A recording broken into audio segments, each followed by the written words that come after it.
Buenos días. Bueno, vamos a iniciar hoy miércoles esta conferencia como lo hacemos cada semana. Hoy vamos a escuchar a Ana Elizabeth García Vilchis, quien va a informarnos sobre las mentiras, algunas mentiras, porque si no nos pasaríamos todo el día aquí. El quién es quién en las mentiras, en los medios de información. Y posteriormente abrimos para preguntas y respuestas. Hay 3 compañeros que quedaron pendientes, de modo que sí va a haber oportunidad para abrir a más. Como todos son hombres, es Raúl, Carlos, Rodolfo, 3 mujeres después. Ya.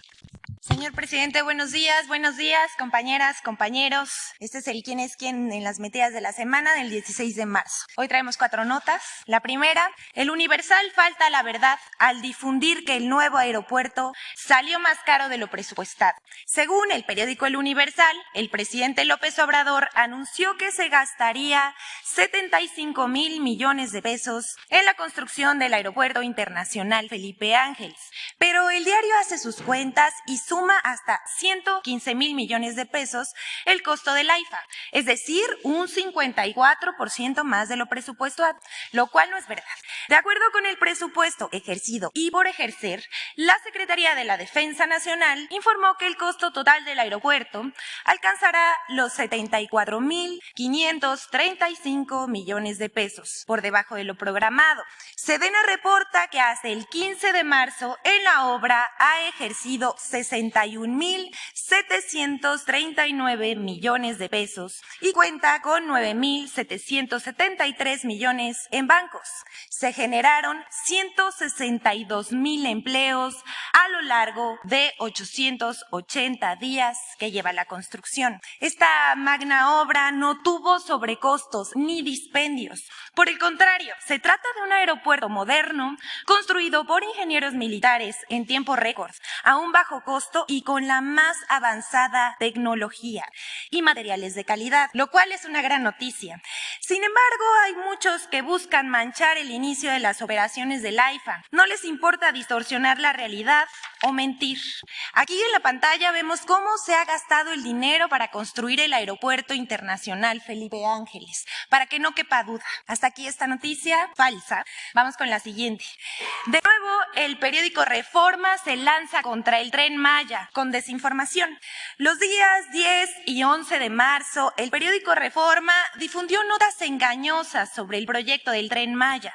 A 8 columnas, Reforma publicó: compran al triple terrenos para el tren, y afirma que Fonatur compró a Banco Azteca en 1,500 millones de pesos 3 terrenos de 108 hectáreas en Quintana Roo, que estaban valuados en 407 millones. Esta información es falsa. La institución oficial encargada de hacer los avalúos es el Instituto de Administración y Avalúos de Bienes Nacionales, que el 8 de junio del 2021 emitió el siguiente resultado, que vemos en pantalla, que los 3 terrenos tenían un costo de 1,500 millones de pesos. Aquí lo vemos claramente. La operación de compraventa realizada por Fonatur Tren Maya se realizó con base en los avalúos de la institución del INDAVI y no existe en la escritura ningún avalúo particular, como señala la nota. El precio fijado por la autoridad responsable es el mismo que Fonatur pagó. Siguiente nota, por favor. Con tal de criticar, inventa denuncias penales o que derrocharon el dinero en cubrebocas, de cómo un columnista se puede volver fuente de desinformación. No es nuevo que los columnistas conviertan en hechos lo que son trascendidos o de plano invenciones. Es parte de la historia del periodismo, pero destaca un nuevo fenómeno, cada vez más frecuente, que los columnistas de medios se conviertan en fuente de desinformación al publicar rumores o golpes políticos como si fueran información verdadera, engañando al público. Esta semana tuvimos 2 ejemplos. El primero, el 13 de marzo pasado, Roberto Roch publicó en su columna del Universal que, según sus fuentes, existen 2 investigaciones de la Fiscalía Fiscalía de la República en contra del secretario de Gobernación, lo cual no es verdad. Según la propia Fiscalía, no existe ninguna carpeta de investigación en contra de Adán Augusto López. Pero Rock lo da como un hecho y afirma que el propio Alejandro Hertz lo informó a Palacio. Pero esta información es falsa. Comenzó a diseminarse por las redes. Sin embargo, llama la atención que un día después, algunos como Ricardo Rafael en su columna de Milenio dieron por buena la versión de Rock y sin verificarla, publicaron ese asunto para dar la idea de un supuesto conflicto dentro del gobierno. Algo que, por cierto, no existe. Pero bueno, así se hacen los chismes. El otro ejemplo lo encontramos el 15 de marzo pasado en la columna de Salvador García Soto en El Universal, titulada "La SEP compró cubrebocas de 90 pesos cada uno", y le agrega una entrada con jiribilla. Hubo dinero para cubrebocas caros, pero no para las escuelas de tiempo completo. El señor usa como fuente una factura falsa, con firmas apócrifas, con lo que se intentó extorsionar a la SEP el año pasado. El contrato al que alude el periodista no existe en la Coordinación General de Aprende MX de la SEP y tampoco hubo una partida asignada. En la SEP pudieron haber aclarado todo esto al columnista García Soto si, atendiendo al rigor periodístico, hubiera buscado a la parte aludida para informarse. Pero se trata de pegar, no de informar. Para confirmarlo, veamos el tuit del Universal para difundir la columna. Una joya.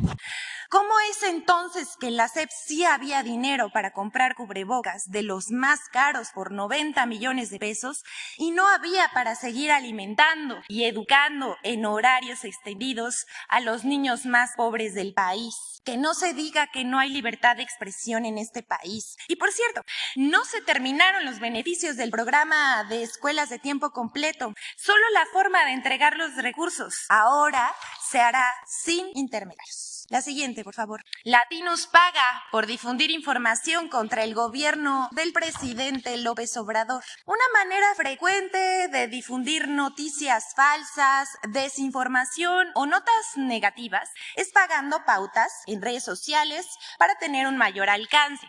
Así lo hace Latinos y su estrella Gabriel de Mola. El portal informativo Los Reporteros MX publicó una investigación en la que revela que Latinos paga a la red social Facebook para que difunda la información de Loret. La investigación da cuenta de que Latinos ha pagado 2.757.091 pesos en publicar contenidos contra el presidente López Obrador. Así se gastan el dinero que les entregan 9 empresas vinculadas al sector farmacéutico y a familias de políticos. Pero aquí vemos algunos ejemplos de notas pautadas. La tragedia de la línea 12 noquea a los delfines de AMLO. Por esta nota pagaron unos 125,000 pesos para circularla. Otra nota dice: López Obrador se quiere reelegir sin ninguna duda, declaró Vargas Llosa en una entrevista con Loret de Mola. Para difundir la entrevista de Vargas Llosa en redes sociales, específicamente en Facebook, metieron casi 45,000 pesos. O podemos ver estas pautas con sesgos electorales publicadas en mayo pasado. Bueno, así se las gastan Latinos y Loret. Pero mejor sería que Carlos Loret informara a la opinión pública cuánto gana y quién le paga. Y si en verdad tiene ingresos por 3 millones de pesos mensuales. O al menos que nos diga cómo le hizo para comprar 13 departamentos junto a su esposa y su cuñada por un valor de 100 millones de pesos, solo en la Ciudad de México, según las investigaciones publicadas por la revista Contralínea. También queremos aclarar que estos 100 millones de pesos en 13 departamentos son el precio de la escritura, así que hagan sus cuentas. Bueno, hasta aquí la sección de hoy. ¿Cuánto, señor presidente? Gracias. Pues es 13 departamentos, es como una inmobiliaria, ¿no? Bueno, vamos ya. Raúl Hernández. Sí, señor, buenos días. Bueno, espérame, Raúl. Sí, señor. Que llegan mexicanos que fueron traídos de Ucrania, llegaron hoy.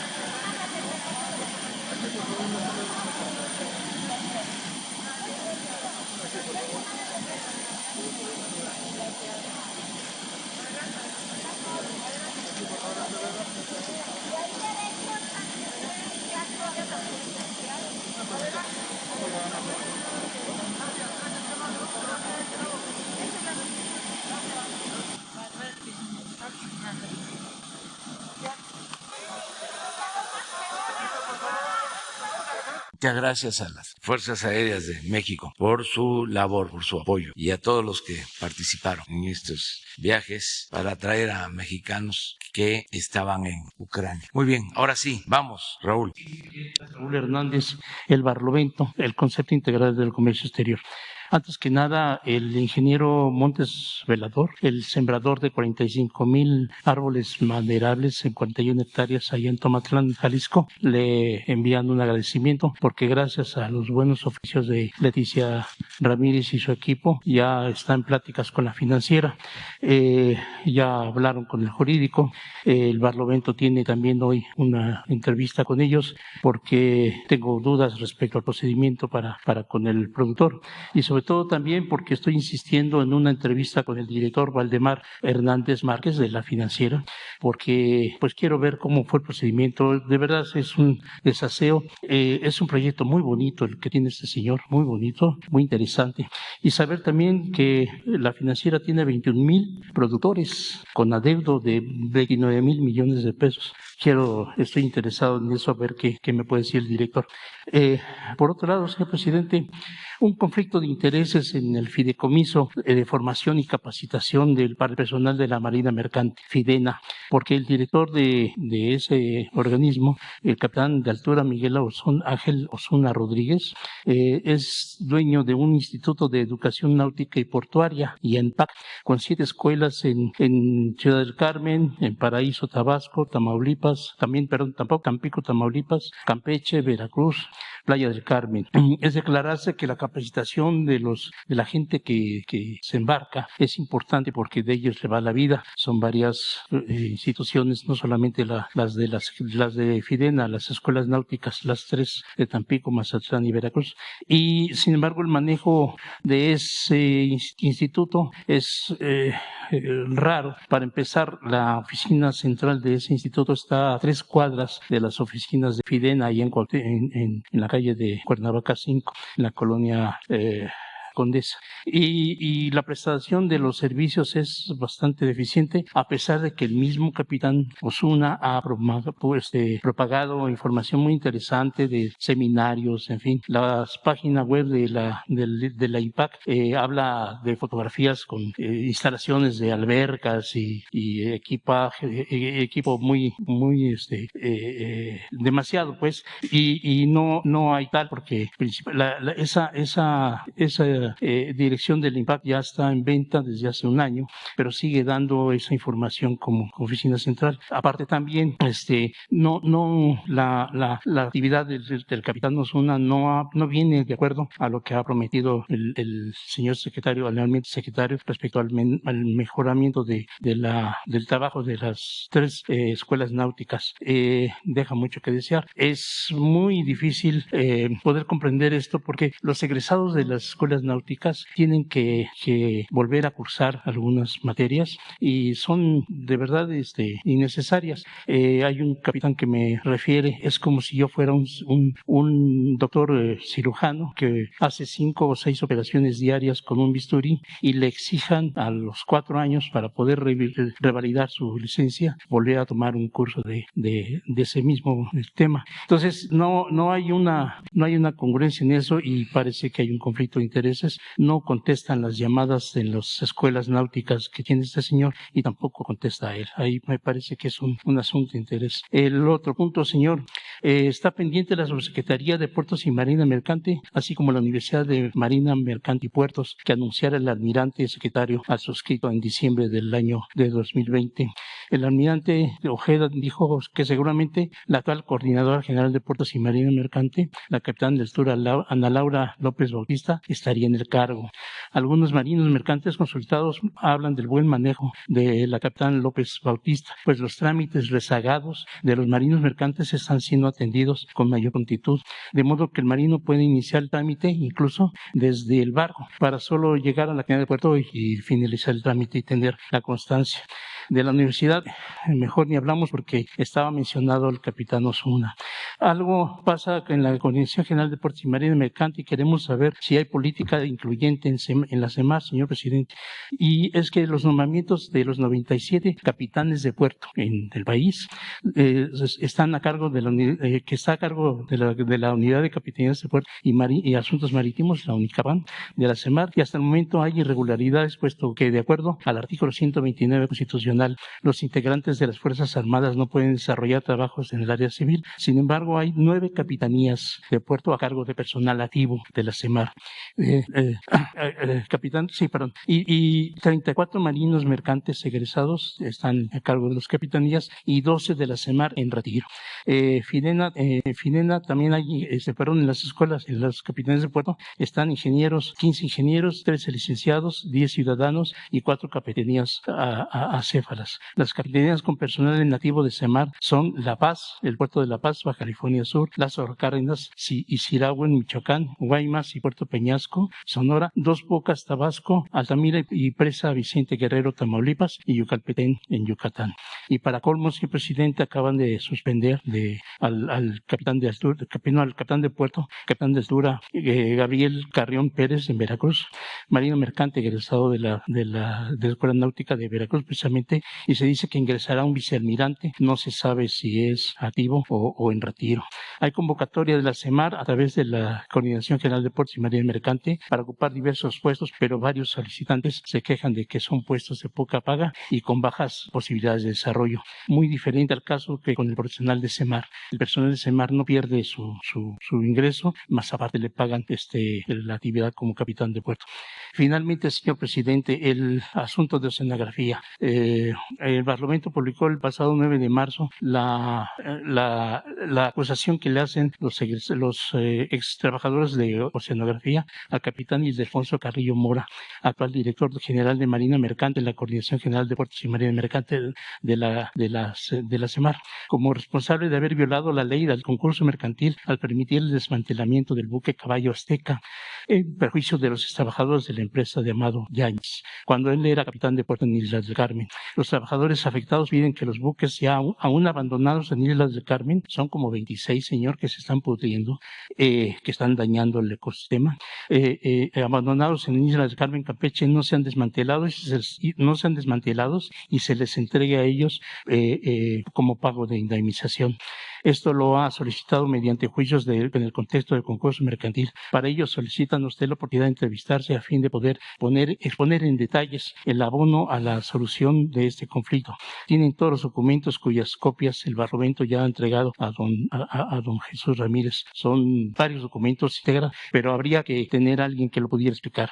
Señor presidente, es todo. Bueno, tengo una última pregunta. Se solicitó a usted en enero de 2020 el tener acceso al expediente del capitán de altura José Francisco Mendoza Sauceda, un personaje muy peculiar, con muchas acusaciones en Puerto de Altata de pescadores, más de 16,000 pescadores estafados por este señor. Entre otras cosas, les vendió un seguro que mandó imprimir una cédula y la firmó y les cobró 5,000 pesos a cada uno, y no se habían dado cuenta hasta que un pescador tuvo un problema, un accidente, y fue a cobrar el seguro. Y pues cuál es una persona que ha estafado, incluso se inscribió en Morena antes que usted para concursar, para pelear la candidatura presidencial, y estuvo presente en muchas actividades de usted. Él dice que es protegido usted y que está reforzado, respaldado, incluso también por un diputado del PT, pero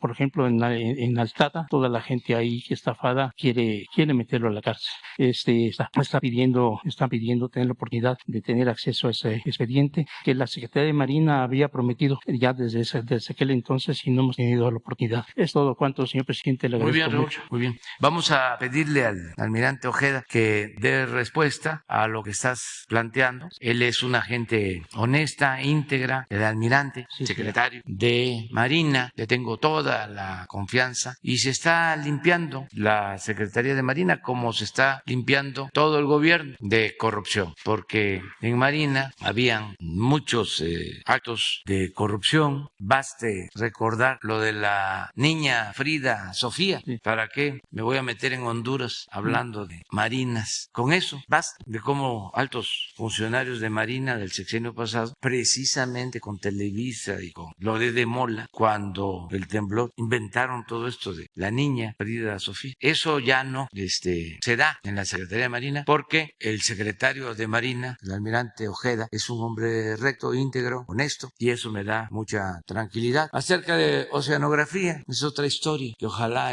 se conociera por todos los mexicanos. Era una empresa que le daba servicios o vendía servicios a Pemex, pero con mucha influencia, no tenía contratos. Como durante mucho tiempo Ciudad del Carmen fue una ciudad con mucho auge por el petróleo, cuando todavía estaba en su apogeo Cantarell, uno de los yacimientos petroleros más grandes del mundo, que se lo acabaron durante el periodo neoliberal, que es otra historia que se debería de contar también. En ese entonces se da el llamado cambio, en el año 2000, cuando engañaron de que las cosas iban a cambiar. Sí, pues Fox y La familia bandera están del cambio. metidos en eso. Entonces, ¿qué pasó en Ciudad del Carmen, en Campeche, en Pemex? Ya los contratistas no eran afines al partido que estaba, sino ya eran protegidos del nuevo partido.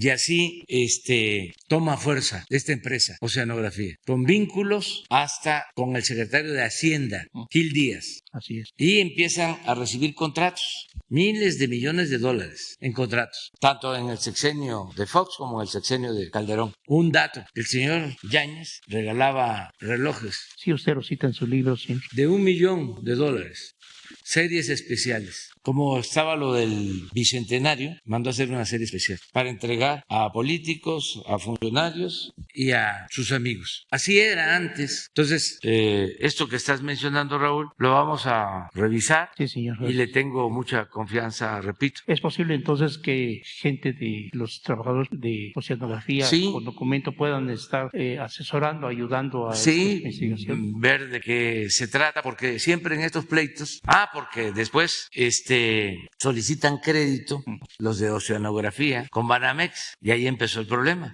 porque está difícil que se dejen robar los de arriba. Siempre, por lo general, el de arriba roba al de abajo, pero entre los de arriba está difícil que se dejen. Entonces entregaron facturas falsas para la obtención de un crédito o algo por el estilo. Sí. Le dan el crédito y no pagan, y entonces sí viene una denuncia de Banamex que Lo meten en la cárcel. tiene las mismas agarraderas que Oceanografía, y demostró tener más porque fue a la cárcel este señor. Sí. Entonces es así, de esas historias, ¿no? Sí, incluso. Lamentables del periodo neoliberal. Sí, el barco Caballo Azteca tiene un costo algo así de unos $60 millones.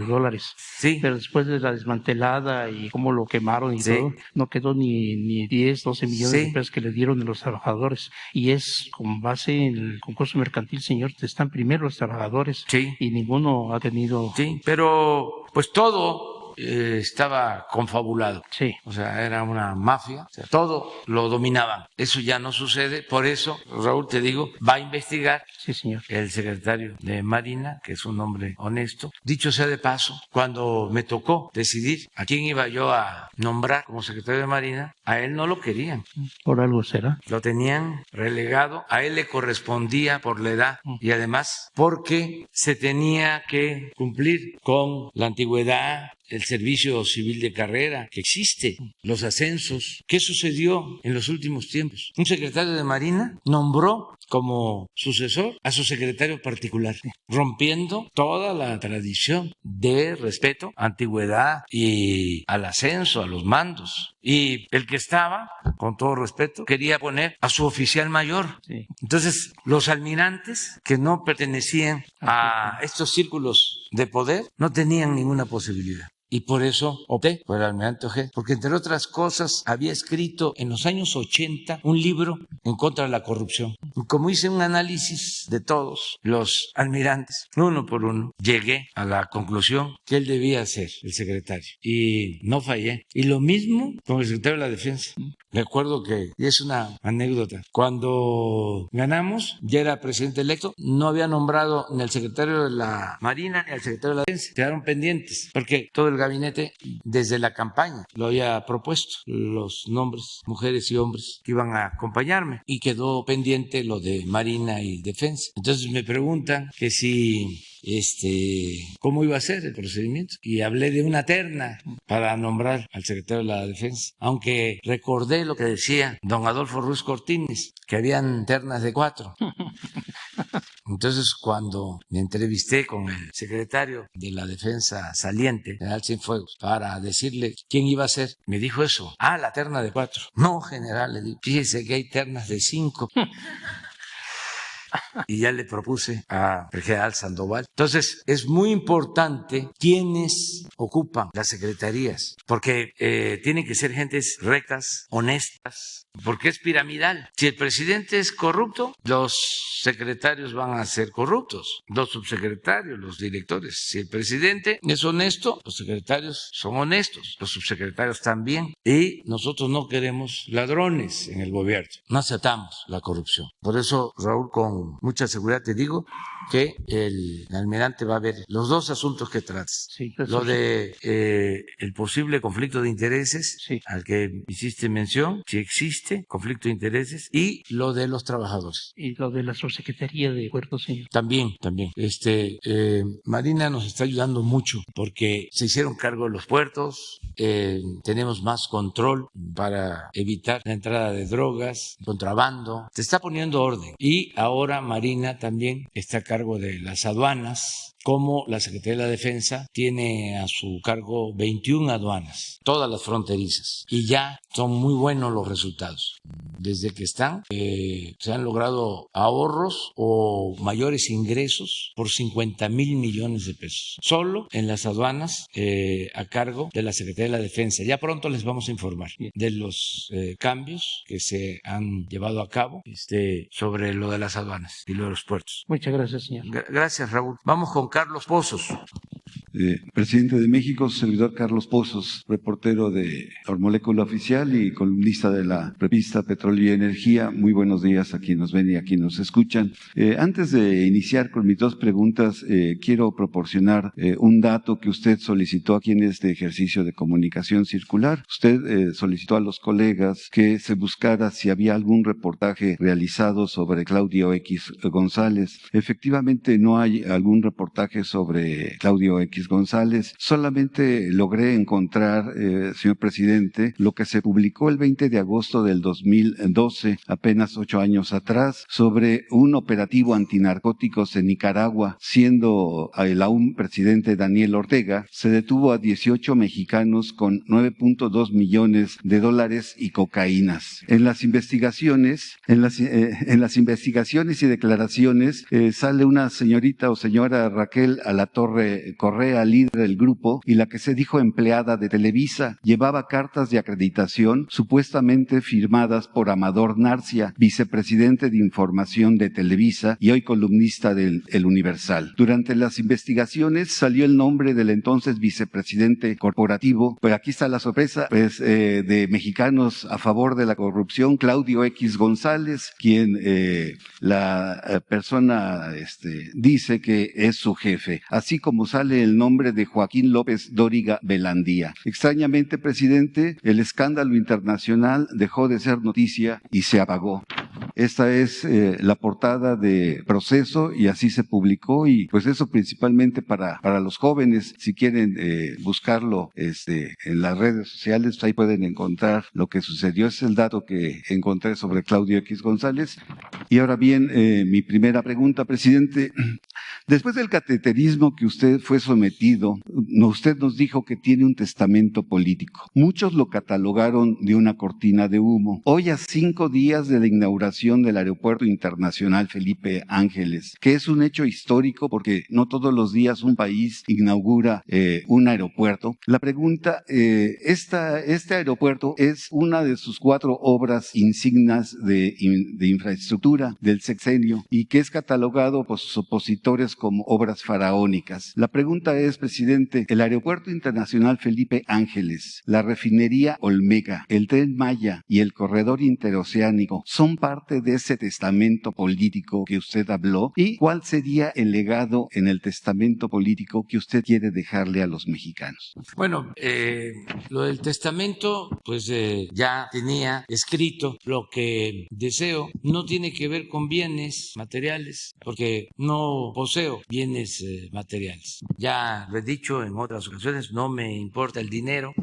Tengo ingresos para lo básico y soy feliz. También he aclarado que no todo el que tiene es malvado. Son concepciones que se tienen. Hay gente que ansía hasta de manera enfermiza del dinero y hay quienes no les importa el dinero más que para cubrir sus necesidades básicas. Yo soy uno de ellos. Yo pienso que la felicidad, siempre lo he dicho, no tiene que ver necesariamente con el dinero, con acumular bienes materiales, con títulos, fama, sino con estar bien con nosotros mismos, con nuestra conciencia y con el prójimo. Y como soy seguidor de León Tolstoy, sostengo que solo siendo buenos, podemos ser felices. Entonces el dinero muchas veces es perdición. Entonces el testamento pues no tiene ese propósito. Ya lo que tenía lo entregué a mis hijos. La casa de Palenque, el terreno, es de los 4 hijos y no tengo otros bienes. Ahora me voy a rayar porque no le va a gustar a los adversarios, pero el libro que escribí, el de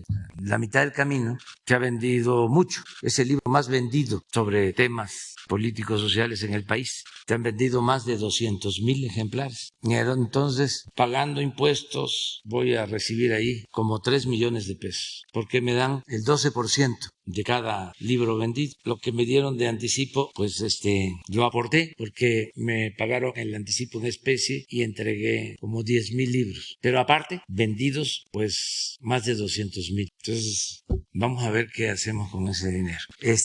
Lo otro es lo político. Explicar ahí en qué me inspiro, ya lo saben, en Hidalgo, en Morelos, en Juárez, en Madero, en Villa, en Zapata, en General Lázaro Cárdenas. ¿Y qué pienso de el prójimo y por qué se debe luchar en la vida? Sobre eso trata. Y cuando iba yo a ser intervenido por el cateterismo, por responsabilidad, sí agregué pues un texto por si fallecía, para actuar responsablemente y no propiciar ingobernabilidad en el país. Hice una recomendación respetuosa porque la Constitución establece un procedimiento para el presidente sustituto. Sin embargo, son momentos delicados y apunté sobre cómo veía yo el futuro, cómo podría ser la vida pública hacia adelante, ¿no? ¿Se puede saber cuál fue la recomendación? No, eso no se puede saber. Eso lo tiene el notario. Alguna vez se va a saber. Bien, presidente de todos los mexicanos, ayer se dieron cifras muy buenas de vacunación y pues prácticamente estamos en semáforo verde ya en muchos de los estados de la República Mexicana. El gobernador de Nuevo León, Samuel García, ya instauró el uso opcional de cubrebocas en espacios abiertos, parques y plazas. La jefa de gobierno, Claudia Sheinbaum, según mis fuentes, me dice que pues pronto también dará a conocer que el cubrebocas por el momento debe de olvidarse. Yo le quisiera preguntar qué opina de estas decisiones y qué recomendación le daría a usted a los gobernadores del país. Bueno, hay que ver qué opina el secretario de Salud, el subsecretario Hugo López-Gatell. Él es el que ha estado atendiendo todo el problema de la pandemia. Es un especialista, un experto. Él tiene la experiencia. Vamos a esperar a que él opine. Sin embargo, también hay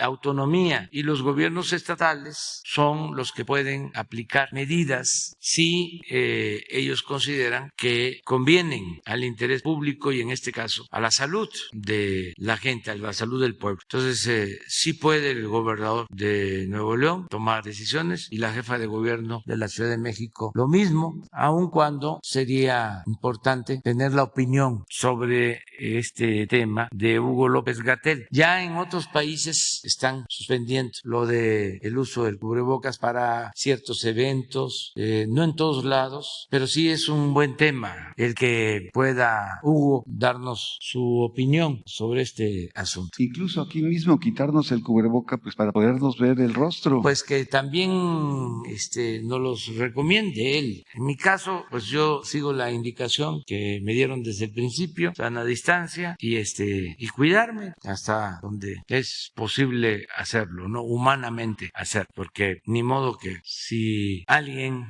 incluso de manera espontánea y sin mala fe, le da a uno la mano, incluso abraza a uno, ni modo de rechazarlo. ¿Cómo? Yo recuerdo la novela de Revueltas, de cómo va con un médico amigo de a un sitio, a un hospital de leprosos, la Madre Teresa también conviviendo con enfermos. O sea, claro que hay que protegerse, pero no hay que dejar los sentimientos humanos. Entonces vamos a pedirle a Hugo, y ya que estás hablando de Nuevo León, quiero opinar sobre la detención de Jaime Rodríguez. Es un asunto del Estado de Nuevo León, de las autoridades de Nuevo León. Yo me enteré ayer, ya cuando lo habían detenido, porque no es nada vinculado con el gobierno federal. Aclararlo, ¿no? Esto. Se tiene que informar bien sobre las causas. Lo que siempre recomiendo es que no se debe de utilizar la ley para venganzas políticas. No se pueden fabricar delitos y al mismo tiempo no debe de haber impunidad. Entonces se debe de informar cuáles fueron los motivos, las causas, presentar las pruebas, transparentar todo. Y como son asuntos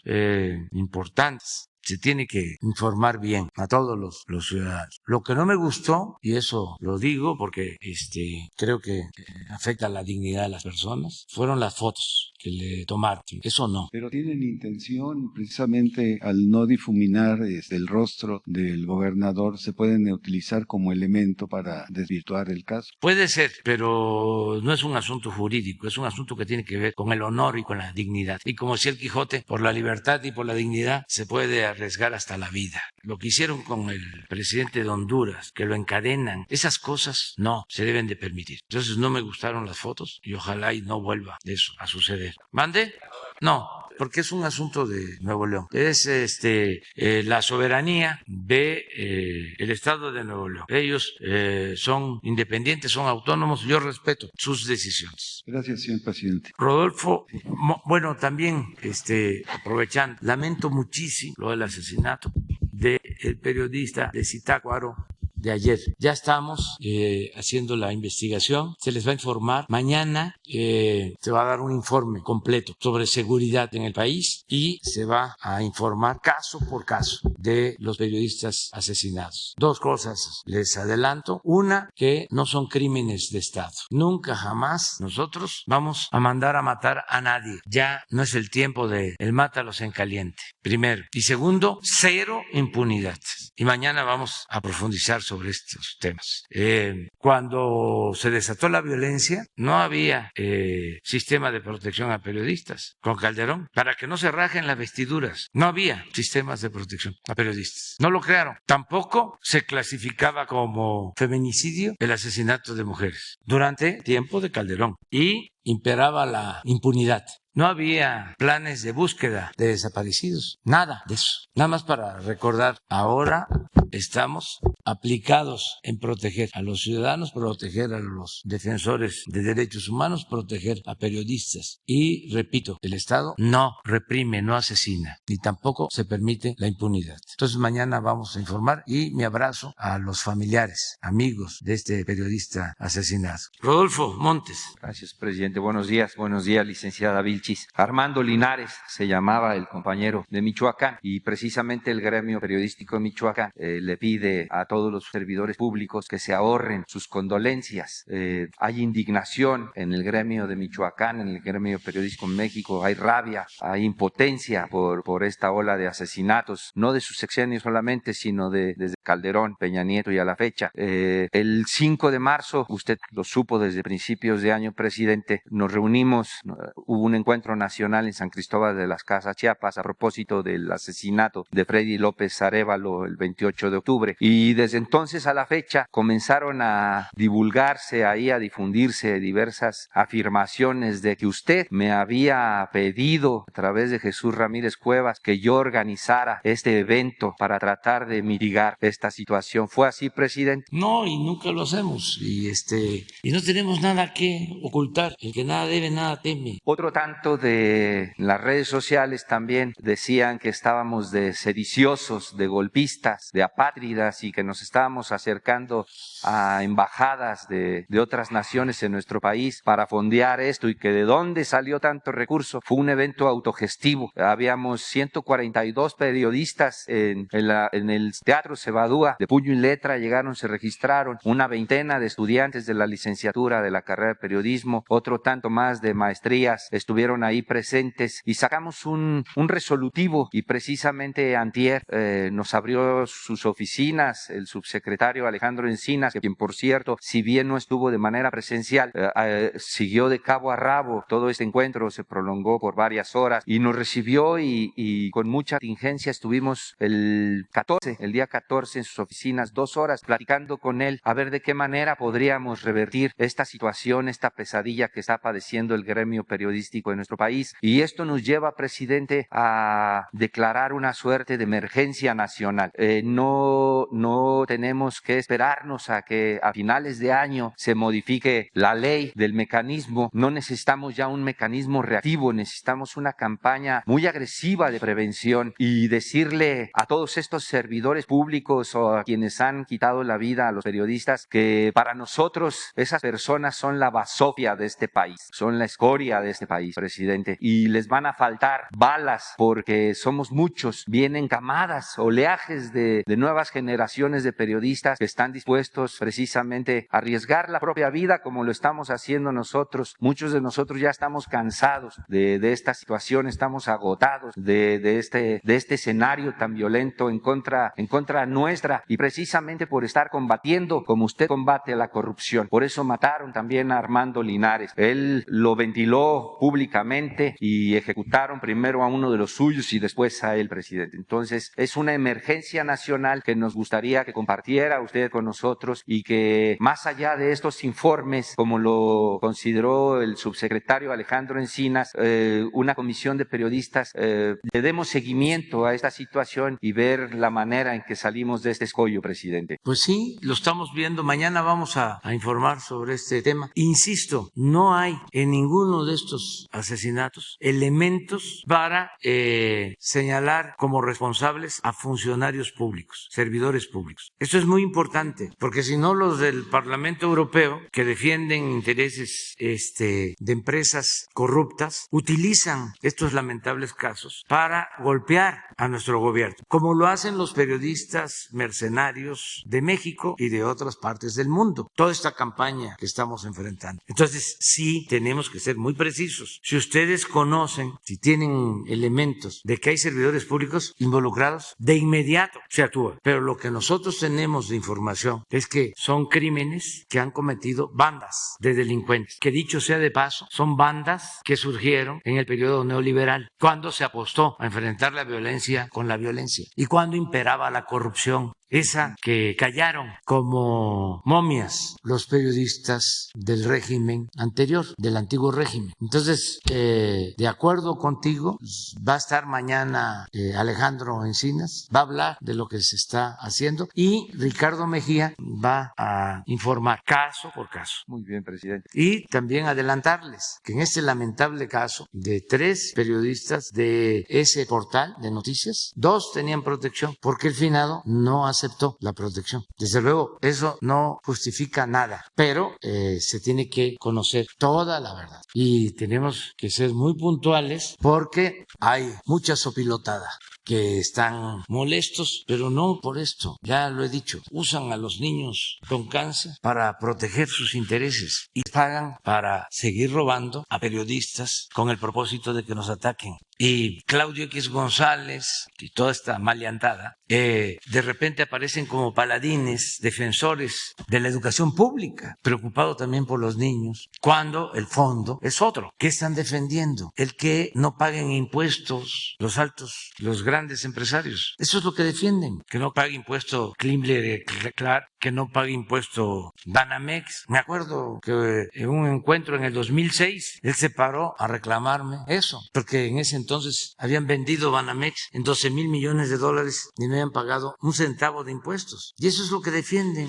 Y luego con cinismo hablan de que combaten la corrupción. O esto que sacó la revista Contralíneas, de que el que acusa de que mi hijo renta una casa en Houston, tiene 12, 13 departamentos, casi una inmobiliaria. Ahora sí que aquí en Pompó, ¿por qué no aclara? ¿Cómo ellos sí pueden hacer cuestionamientos, pueden difamar y ellos van a mantener privilegios? No se les puede cuestionar nada, tienen autoridad moral. Vi un Twitter ayer, antier, de Claudio, a ver si lo consigues. Es uno de los más ricos de México. Su familia, su papá, presidente del Consejo Coordinador Empresarial, empresarios siempre vinculados al régimen. Su papá, asesor de Salinas de Gortari, aplaudidor de toda la política privatizadora, de toda la política de saqueo. Y mire lo que dice, de que no hay que olvidar que mi hijo vive en una casa o vivió en una casa con alberca. A ver, ¿y dónde vive él? ¿Cuánto tiene él? A ver si lo encuentran. Yo no tengo casa con alberca porque me voy a bañar al río. Al Nututún, así se llama el río de Palenque. Mientras lo localizan. O mientras presidente, lo buscan, porque es interesante. O sea, y es un nivel de enajenación que los vuelve hipócritas sin que ellos lo perciban. ¿Cómo le voy a pedir yo a otra persona, a ver, ¿por qué tienes casa con alberca? Si seguramente él debe de tener una casa con alberca, o debe de tener una residencia, o tienen muchísimo dinero y siempre han estado vinculados al poder, o han hecho jugosos negocios al amparo del poder. O sea, ¿qué autoridad moral tienen? Pero no se dan cuenta de que mienten y difaman porque son muy hipócritas. Es una manera de pensar. El conservadurismo es sinónimo de hipocresía y de corrupción. Y lamentablemente, pues no lamentablemente, porque así es la condición humana y no hay sociedades perfectas. Pero son muchos los que piensan de esa manera. Y hasta los que no tienen el nivel económico de estos fifís piensan igual, porque son aspiracionistas. Desprecian a la gente humilde, son racistas, clasistas, discriminan. A ver si lo consiguen. Pero, a ver, adelante. Sí, presidente, ahorita hace un momento usted mencionó que la justicia en nuestro país pues es utilizada para reyertas y venganzas políticas. Justo cuando inició su sexenio, usted recibió una carta de un personaje que en su momento causó mucho revuelo mediático. Él recibió, Zúcar Curi, recibió una sentencia de 13 años de prisión, la primera, ya lleva 19 años en la cárcel. Después gana un amparo, le avientan 93 años de prisión, gana otro amparo y ahora son 112 años de prisión por el delito de pornografía infantil que a final de cuentas se convierte en estupro. Él le ha hecho llegar su caso, presidente, de cómo ahí la justicia está torcida precisamente para mantenerlo en prisión. Eso, ¿usted leyó esa carta, presidente? No, no leí la carta y no sabía. Sí, sus abogados que me habían hecho llegar esa carta. Así es. Pero voy a buscarla, voy a ver si está en la oficina. Y otro caso más, el del secretario técnico del Senado, José Manuel del Río Virgen. Ya un juez le otorgó un amparo, ya debería estar en libertad, pero todavía las autoridades de Veracruz lo mantienen en prisión. Es una sinrazón, presidente, ¿no? Estar utilizando la justicia precisamente para actuar con dolo, para que la justicia sirva al mejor postor, presidente. Pues es un asunto del Estado y ellos van a resolver y ojalá y sea con apego a la ley, es lo que puedo decir. Y lo del señor Curi, Zucca Curi. no tengo la información, pero sí Pero bueno. voy a buscar, ¿no? Sí. Y yo no le deseo a nadie que sea víctima de una injusticia.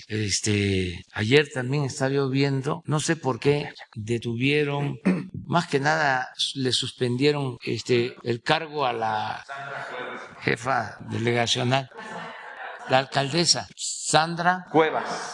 Sí. Bueno, pues le escuché en una declaración, nada más para decirle que yo no tengo que ver absolutamente nada y que además, pues con todo respeto, está mintiendo porque dice que yo mando a desaparecer a periodistas. A ver también si lo tienes, ¿no? Porque se pasan.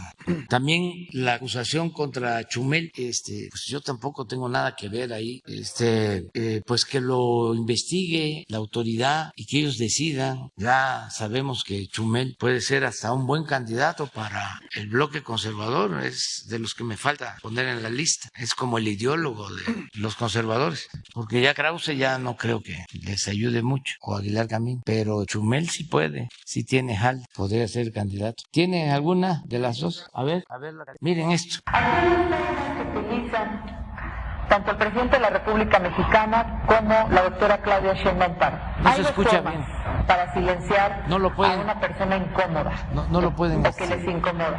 Uno, desapareciéndolos, quitándoles la vida, como ocurre con muchos periodistas. O dos, ¿Sí se escucha? Es que yo a lo mejor no. Aquí hay dos formas que utilizan tanto el presidente de la República Mexicana como la doctora Claudia Sheinbaum Pardo. Hay dos formas para silenciar a una persona incómoda o que les incomoda. Uno, desapareciéndolos, quitándoles la vida, como ocurre con muchos periodistas. O dos, aquí hay dos formas que utilizan tanto el presidente de la República Mexicana como la doctora Claudia Sheinbaum Pardo. Hay dos formas para silenciar a una persona incómoda o que les incomoda. Uno, desapareciéndolos, quitándoles la vida, como ocurre con muchos periodistas.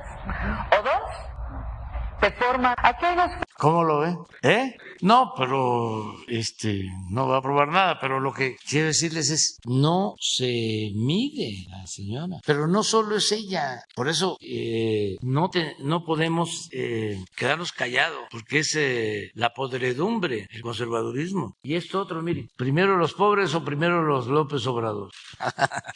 Que no nos distraigan con borregadas, ¿no? Porque tampoco les gustó que yo haya dado una respuesta a los diputados de Europa, porque le llaman lobby, ¿no? Dedican tiempo a las relaciones políticas, también dinero. Además, es una liga en el mundo de derecha y de ultraderechas.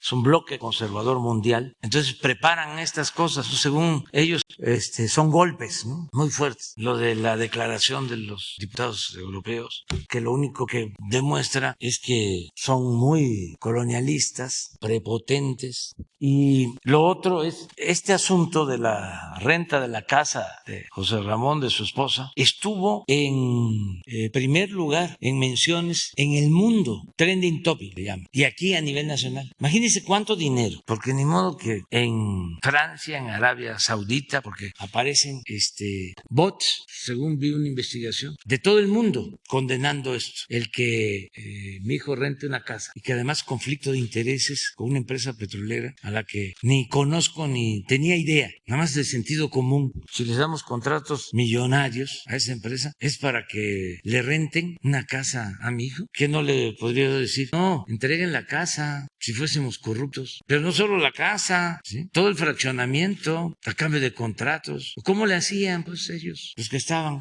así? Entonces le pone que no nos distraigan con borregadas, que respondan por esto y tanto más. No, pero hay algo. ¿Es qué? Y pensar que todo es porque sigue sin poder justificar que su hijo se dé vida millonaria sin trabajar. No, pero no habla de la casa de alberca. Bueno, la alberca. Entonces, ¿dónde ¿Dónde vive Loret? Él no vive en una casa rentada, ¿va? ¿Dónde vive Claudio? Y el papá de Claudio. Y toda la familia de Claudio. Pero es mucha hipocresía. Y piensan que con esta campaña mediática en contra de nosotros van a derrocarnos. Se equivocan porque la gente está muy consciente en nuestro país y ya está harta de esta cúpula corrupta, manipuladora y de estos medios de información completamente entregados a las mafias de poder económico y político. Entonces, es muy bueno el tema. Lo mismo el por qué, si estamos tan mal, ¿por qué no aprovechan la oportunidad ahora el 10 de abril? Y lo tengo que decir porque el INE, de manera cómplice, no informa, violando la Constitución, de que el día 10 de abril se le va a preguntar al pueblo de México, a todos los mexicanos, ¿quieres que siga el presidente o que renuncie? De aquí, bajo palabra de honor, por mis convicciones, por mis principios, por mis ideales. Si la gente vota porque renuncie, me voy. No espero. No le hace que no sea el 40% del padrón que participe. Entonces, ¿por qué no ellos promueven esto? Mejor, es legal, es constitucional. ¿Por qué la guerra sucia? ¿Por qué la actitud perversa de no dar la cara y de no abiertamente enfrentar el proyecto que representamos? Y el papel del INE, que viola la Constitución porque no informa, pusieron menos casillas porque no quieren que la gente participe. Imagínense un instituto que supuestamente debe de promover la democracia, dedicado a obstaculizar la democracia, a impedir que haya democracia, a atentar en contra de la democracia. Y tengo que decirlo porque nosotros llegamos aquí para hacer valer la democracia, enfrentando fraudes y trampas electorales de autoridades y de grupos de intereses creados. Y tengo que decir que no solo hay que participar, todos, hasta los que voten en contra de nosotros, todos, que de manera libre, de acuerdo a nuestra conciencia, con nuestro criterio, decidamos en forma pacífica que todos participemos el día 10 de abril, todos. Y esto lo hago porque están callados los del INE en una actitud contraria a la Constitución y totalmente antidemocrática. Y pido también respetuosamente a los consejeros del INE que se reúnan y que definan dónde van a estar las casillas, porque las están escondiendo. Que se dé a conocer a dónde es que van a estar las casillas y que haya boletas suficientes. Nada de que ya se agotaron las boletas. Y que no me vayan a cepillar por lo que estoy diciendo, porque me veo obligado a hacerlo, porque ofrecí cumplir con la Constitución y hacerla valer. Entonces, ¿cómo voy a estar callado si estoy viendo de que están actuando en contra de la democracia? Entonces, quieren una democracia a modo. Esa es la democracia. Cuando ellos puedan imponerse para seguir robando. Esa es la democracia. Si no pueden imponerse y no pueden seguir robando, no hay democracia. ¿Para qué participas? No pierdas tu tiempo. Mapachismo electoral en el INE. Cuidado con el mapachismo. Para terminar, presidente, el lunes Román Meyer Falcón presentó aquí toda la inversión millonaria para crear centros deportivos y masificar el ejercicio físico en nuestro país. Pero ¿de qué sirve esto, presidente, si los atletas de alto rendimiento que debieron haber participado, por ejemplo, en Budapest, que está a la vuelta de la esquina, ya se bajaron porque la CONADE no les dio recursos, y los que lograron inscribirse es porque se endeudaron, consiguieron recurso privado? Y además, no es nada personal contra la titular Ana Gabriela Guevara, pero todavía a la fecha no se ha pronunciado de por qué o bajo qué argumentos sigue apoyando a Kirill Todorov como presidente de la Federación Mexicana de Natación, cuando ya fue depuesto por todos los organismos internacionales. Tribunales deportivos han dicho que no ha lugar ya a esa dirigencia, y México corre el grave riesgo de ser eliminado de muchas justas deportivas a nivel nacional. ¿Por qué Ana Gabriela Guevara todavía a la fecha no se ha pronunciado y no ha dado un argumento válido al respecto, presidente? Le vamos a pedir que informe, sí, le vamos a pedir que informe. Ahorita me hiciste recordar un dicho de un amigo. No es grilla, decía siempre, pero no. Bueno, Rodolfo, compañera, son 3, ustedes 2. Gracias, presidente. Buenos días. Nancy Rodríguez de Oro Sólido y de Empuje Migrante. Presidente, hace unos días le presenté yo aquí el caso de pues este cártel inmobiliario en el Estado de México. Comentaba yo que ya habíamos entrado en comunicación con Gobernación. Pues este cártel, ¿no?, que despoja a personas de la tercera edad de sus inmuebles, encabezado por el notario Raúl Nameneme, quien coludido con jueces y abogados, pues cometen estos ilícitos.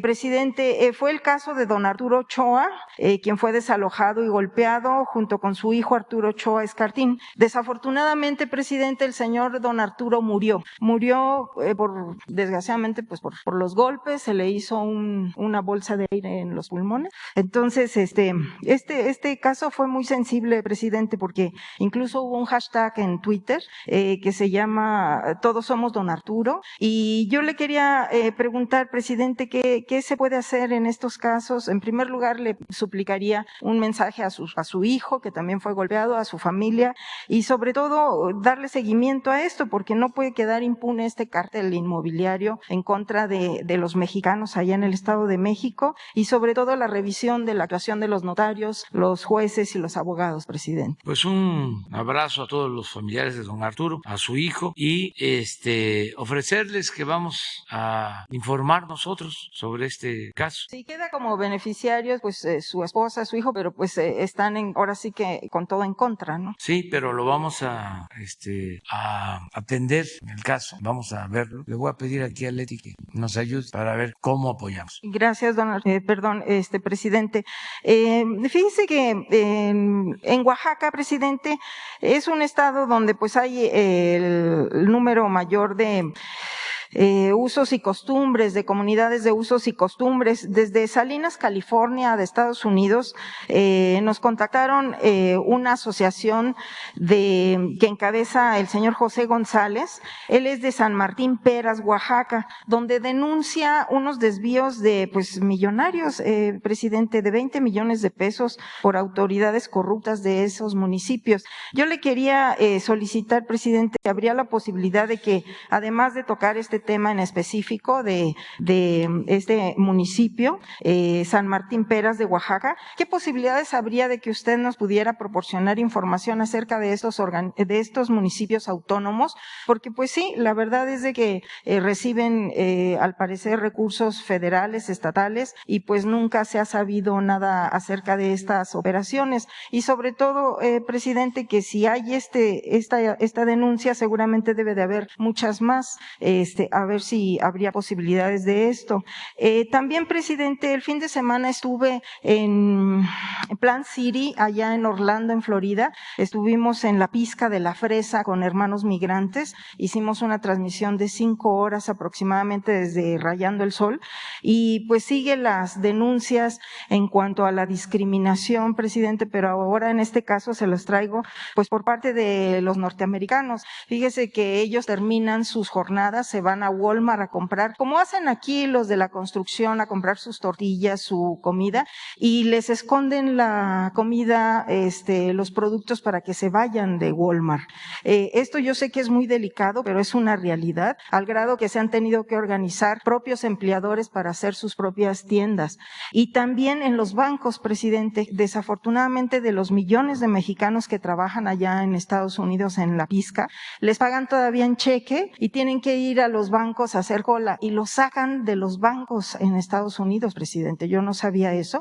Y así haya lluvia, nieve, ellos esperan afuera porque los bancos dicen que intimidan a sus clientes. Entonces, presidente, esto también sería aunado a la llamada pues la reforma migratoria, y que se revisara y se impulsara también el resguardar estos derechos de los trabajadores mexicanos allá. Hay mucho tema.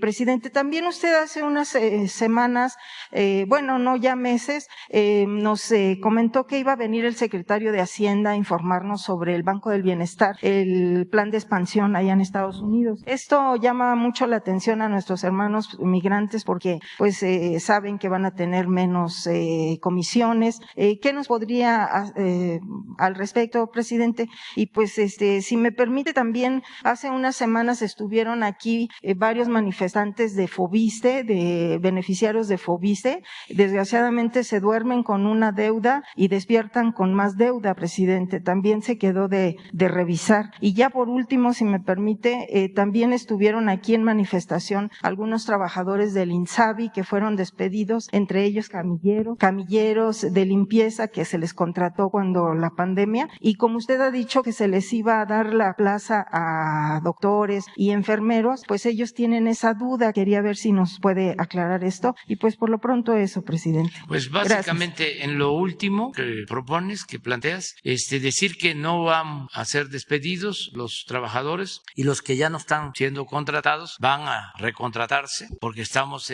fortaleciendo todo el sistema de salud pública. Sí, porque no se requiere solo de médicos y de enfermeras y de especialistas, también de camilleros y de otros trabajadores en un hospital. O sea, se requiere de choferes para ambulancias, se necesitan encargados de mantenimiento para lavanderías, se requiere de mucho personal administrativo, en fin, para que funcionen bien los hospitales. Entonces, nada más que estamos en eso, es un proceso, estamos avanzando. Ayer se explicó de cómo estamos trabajando en 13 estados, ya se incluye el Distrito Federal y vamos a tener como modelo Nayarit, que yo espero que en 2-3 meses ya esté completamente terminado todo el sistema de salud pública de Nayarit, y así vamos con otros. Entonces, sí hay opciones, sí hay alternativas. Acerca de lo de Oaxaca, te quiero decir que es muy raro eso, porque las autoridades de los municipios de usos y costumbres son las más honestas. Por eso precisamente nosotros les entregamos a ellos sus fondos, porque estamos seguros de que los manejan con honestidad. Con ellos estamos haciendo todos los caminos de concreto y hacen muy buenas obras y hasta les sobra el dinero. Es una organización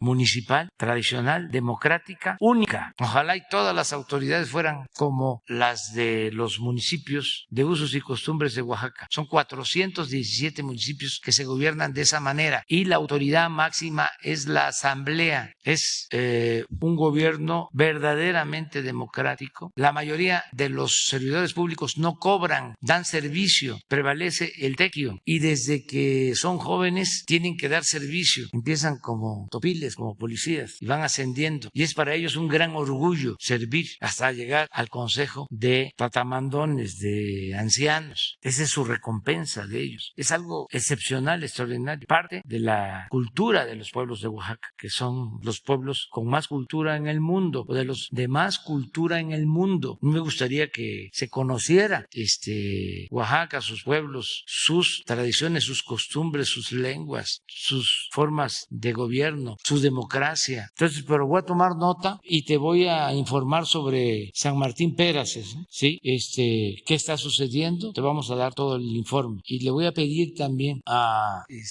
con Leti, que Adelfo, ¿sí?, que es el coordinador de pueblos indígenas del Instituto Nacional de Pueblos Indígenas, Adelfo Regino, hable contigo y te dé toda la información sobre los apoyos que se les están dando. Ahora voy a estar allá, voy a estar el fin de semana en Oaxaca. Empiezo en Minatitlán el 18 de marzo por la expropiación petrolera para conmemorar un aniversario más de la expropiación petrolera y voy a terminar en Oaxaca y voy a ir a la Sierra Norte, a la Sierra Juárez. Voy a ir a Guelatao el domingo. No voy a estar el lunes, que es 21, porque me invitaron a participar, a estar en la entrega del aeropuerto Felipe Ángeles. Pero sí voy a estar en Guelatao y me voy a reunir con las autoridades de Guelatao. Entonces, que te entregue Leti y que te ponga en comunicación con Adelfo, si te parece. Lo del Fobiste también te lo encargo mucho, ¿no? Y lo del Banco del Bienestar Bienestar, decirle a los compañeros, compañeras, a los hermanos migrantes que estamos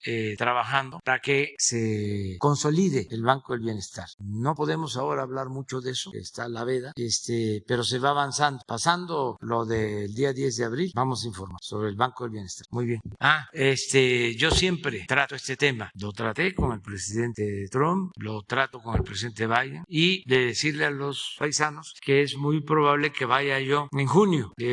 Voy a ir a Los Ángeles.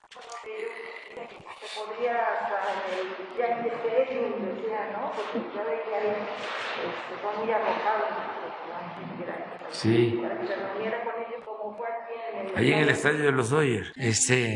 Pero vamos a ver, dependiendo de cómo va a ser la reunión, el encuentro con el presidente Biden, es una cumbre, entiendo, sobre las Américas. Vamos a ver cómo vamos de tiempo y si conviene. Si no, yo de todas maneras les transmito un mensaje y que, como lo hice cuando estuve en Nueva York, les ofrecí que le iba a presentar al presidente Biden un planteamiento sobre migración y lo hice, cumplí, para que se le dé celeridad a la iniciativa que propone regularizar a 11 millones de migrantes. Ahora que habló el presidente Biden sobre el conflicto en Ucrania, mencionó de que va a impulsar esa iniciativa y cuenta con nuestro apoyo, el presidente Biden, para que se apruebe en el Congreso y ojalá y no se siga demorando ya, para que se cumpla con este compromiso, y nosotros vamos a aplaudir a los legisladores que voten a favor de la regularización de nuestros paisanos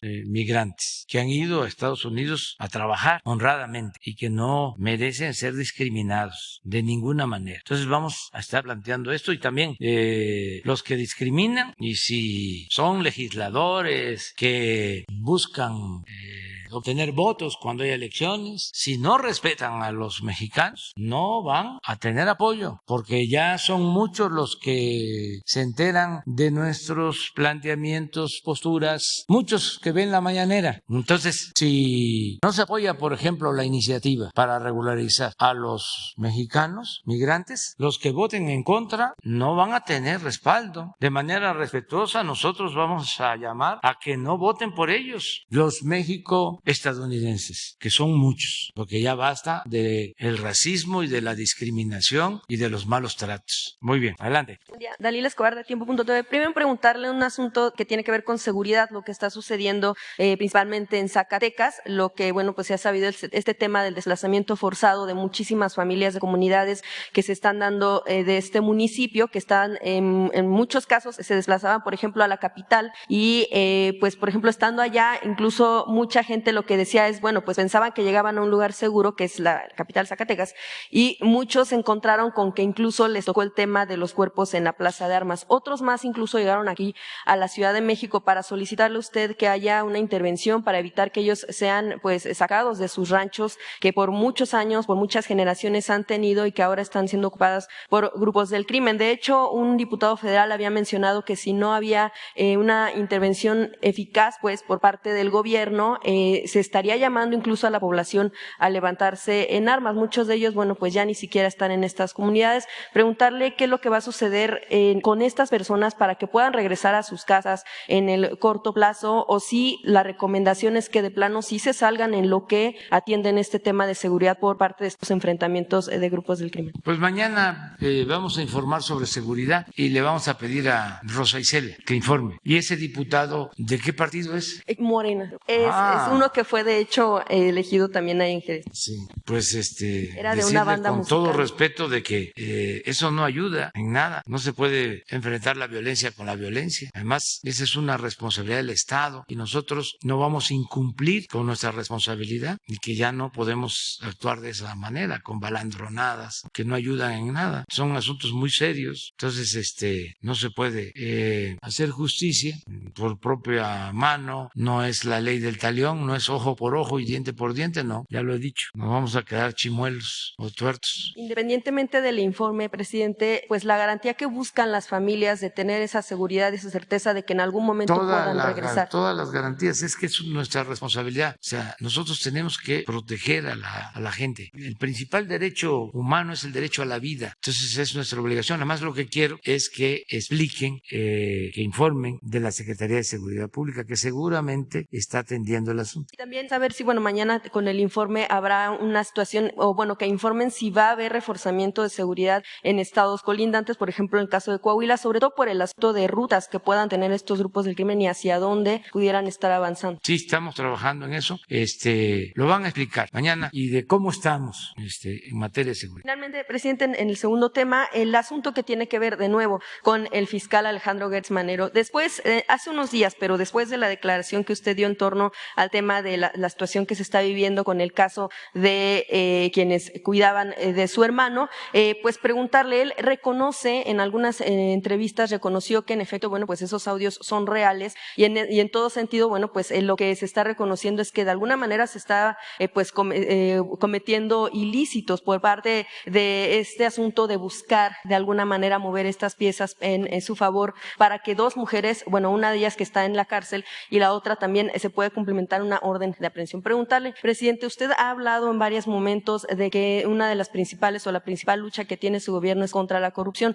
A todas luces sería un acto de corrupción, además, pues confesado, sí, mediante estos audios, pero independientemente de lo que se está analizando en la Suprema Corte, quisiera preguntarle, porque además la Fiscalía ya inició una investigación por el tema de las filtraciones, pero quiero preguntarle, ¿quién va a investigar al fiscal general de la República por estos hechos? Mire, este asunto, insisto, lo está viendo la Suprema Corte, como es de dominio público, y hay que esperar a que resuelvan. Y ya no es el tiempo de antes, me canso de decirlo. La Fiscalía no depende del presidente, no es como del tiempo en que el procurador era un empleado del presidente y hacía lo que el presidente le ordenaba. Ya no es así. Ahora la Fiscalía tiene autonomía. Pero dentro de su propia autonomía es la cabeza la que... Tiene autonomía el Poder Judicial que está atendiendo el caso. Los ministros lo que atienden, pues sí es el caso que tiene que ver con el asunto y se le otorga un amparo liso y llano a estas dos mujeres, pero no está analizando el caso de en los delitos en los que puede haber incurrido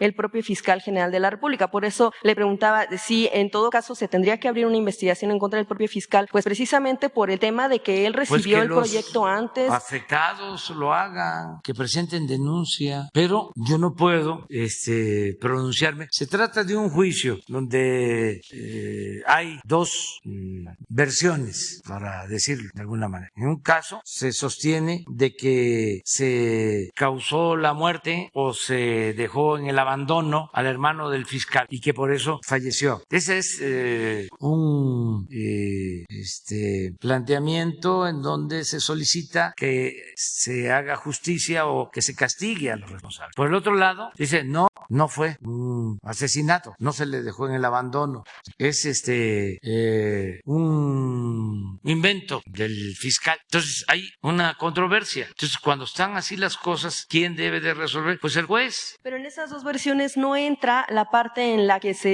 el propio fiscal en las versiones de los audios dice que habla con los ministros para que se incline la balanza de un lado. Ese es un tercer tema. Pues entonces los propios ministros deben de abrir una investigación o los que se sientan afectados por esas llamadas y que una autoridad resuelva. Yo no tengo esa facultad, Puedo hacerlo como una recomendación política, moral, es lo que hago con todos los que nos atacan, pero no voy a presentar una denuncia que por difamación, calumnias, no, podría hacerlo, pero pues no es un asunto legal, es un asunto político. Entonces así lo entiendo. Y yo no quiero que nadie se vaya a sentir perseguido. No, ojalá no le dejen de pagar los 3 millones de pesos mensuales a Loret o que le aumenten para que no se vaya. O a Ciro, que lo atiendan bien, o a López Dóriga, que dijo que Joaquín, que cómo estará, dijo ayer, de lejos del aeropuerto Felipe Ángeles, que hasta me tengo que ir a dormir una noche antes. Por cierto, ya no me voy a ir a dormir allá. No, porque porque está terminado el hotel, pero no está certificado. Es un procedimiento y no quiero verme influyente. Además, me voy a dormir aquí porque les voy a demostrar que voy a hacer media hora, desde aquí hasta el aeropuerto. Bueno, media hora, 40 minutos, o 40 minutos, porque pues me voy a ir a las 4 de la mañana. No, a las 4 no, a las 4 me voy a levantar, pero me voy a ir como a las 5, porque tengo que estar a las 6 allá. Entonces me voy a quedar a dormir aquí. Entonces allá nos vamos a ver a las 7, porque va a haber la conferencia, y yo voy a estar a las 6 en la reunión de seguridad. Ya está terminado el hotel, está muy bien. Lo que pasa es que hace falta una certificación, y dije no. Y como escuché también no lo escuché, sino leí el comentario de Joaquín que me dio risa, que no hay que perder el sentido del humor, que me voy a llevar 2 horas en llegar y que por eso me voy a dormir allá un día antes. Pues no, voy a dormir aquí y voy a hacer como media hora, 40 minutos. Ya que toque ese tema, presidente, nada más preguntarle ¿Mande? ya que toque el tema del aeropuerto, nada más ahorita me surgió la duda de, aunque usted no va a dar un discurso por el tema de la veda, el evento en sí no sería violatorio de la veda porque se trata de una obra de las más grandes que tiene su gobierno, o sea, sería como hablar como del buen gobierno y de lo que ha hecho, No, ¿no pues sería va a hablar violatorio? el gobernador del Estado de México, Alfredo del Mazo, va a hablar Claudia Sheinbaum, jefa de gobierno de la ciudad, va a hablar el ingeniero que estuvo a cargo de la construcción, el general Vallejo, y va a hablar el general secretario Sandoval, y yo voy a estar ahí, y no voy a cortar ningún listón ni nada más voy a acompañar, como van a ir muchos invitados. ¿Quiénes son los principales invitados? Van muchos invitados, van empresarios, bueno, los que son invitados y que quieran ir también, porque pues es que no sé exactamente, se invitan y no sé quiénes van a llegar, pero sí se está haciendo invitación. Ustedes están invitados, o sea, No, porque es muy amplio, es un magno aeropuerto. Ya hasta tengo también mis preocupaciones que van a decir, ¿y dónde está la austeridad? ¿Un aproximado de ¿Y cuántos dónde invitados? quedó la austeridad? Ahora va a ser eso, ¿no? Porque realmente es bellísimo. Es de los mejores aeropuertos del mundo. Es una obra de primer orden de los ingenieros del ejército. ¿Cuántos invitados habrá, presidente, más o No menos? sé exactamente, pero sí van a ir invitados. Ustedes están, desde luego, invitados. Van a ir empresarios, van a ir trabajadores, van a ir ciudadanos. Los gobernadores están invitados, todos. Mañana, tú primero, mañana, ya. Es la hora del café con leche con pan. Hoy tengo varias cosas. No tenemos, creo que va a ser la semana próxima, pero él está invitado, de los que se mencionan como invitados, o los que se les está mandando invitación, es a Francisco Cervantes, que es muy buena persona, además de ser buen dirigente de los empresarios, él es una muy buena persona, un hombre decente, respetuoso, lo conozco de tiempo atrás y estoy seguro que vamos a llevar muy buenas relaciones con él. Muy bien.